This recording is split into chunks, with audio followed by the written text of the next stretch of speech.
एक बात बताओ, लक्ष्मी पूजा हम करते हैं लेकिन सबसे अमीर देश यूएसए है। सरस्वती पूजा हम करते हैं लेकिन सबसे ब्रिलियंट स्टूडेंट चाइना के हैं। विश्वकर्मा पूजा भी हमारे यहाँ ही होती है लेकिन ऑटोमोबाइल इंजीनियरिंग में जर्मनी सबका बाप है। नदियों को हम माता कहते हैं लेकिन सबसे साफ सुथरी नदियां बेल्जियम में है।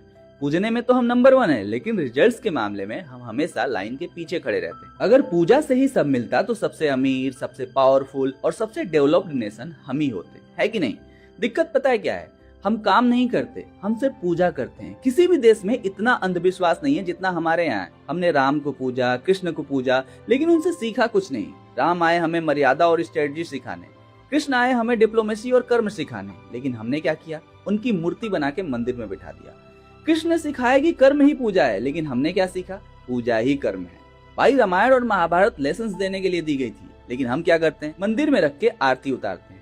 हमने उन्हें भगवान बनाकर साइड कर दिया ताकि उनके जैसा ना बनना पड़े, क्योंकि उनके जैसा बनने के लिए डिसिप्लिन चाहिए और वो तो हमारे पास है ही नहीं। लोग दिवाली के दिन लक्ष्मी गणेश की पूजा करते हैं, लेकिन इन्हें ये तक पता नहीं होता कि लक्ष्मी के साथ गणेश की पूजा क्यों होती है। लक्ष्मी धन और समृद्धि की प्रतीक है, गणेश बुद्धि और विवेक के प्रतीक है। सिंपल मैसेज दिया गया था कि वेल्थ के साथ विजडम भी जरूरी है, मनी मैनेजमेंट भी जरूरी है, वरना वही पैसा हमें बर्बाद भी कर सकता है। लेकिन हमें तो सिर्फ पैसा चाहिए, बुद्धि और विवेक से तो हमारी पुरानी दुश्मनी है। हमारे यहाँ के बड़े बूढ़े इतने शरीफ हैं कि संभोग नाम की चीज तो वो जानते ही नहीं है। नाम सुनते ही उन्हें शर्म आ जाती है। 150 करोड़ की पॉपुलेशन तो हमने यूं ही पार कर ली। काम धंधा हो ना हो, लेकिन ऊपर वाले की देन समझकर पॉपुलेशन बढ़ाने में हम सबसे आगे। दिक्कत यह है कि हमारे यहाँ लोग लॉजिक से ज्यादा मैजिक पर बिलीव करते हैं। अब फैसला आपका है, भक्ति करनी है या फिर कैपेबिलिटी बढ़ानी है। भक्ति गलत नहीं है, लेकिन बिना एक्शन भक्ति सिर्फ एक इल्यूजन है।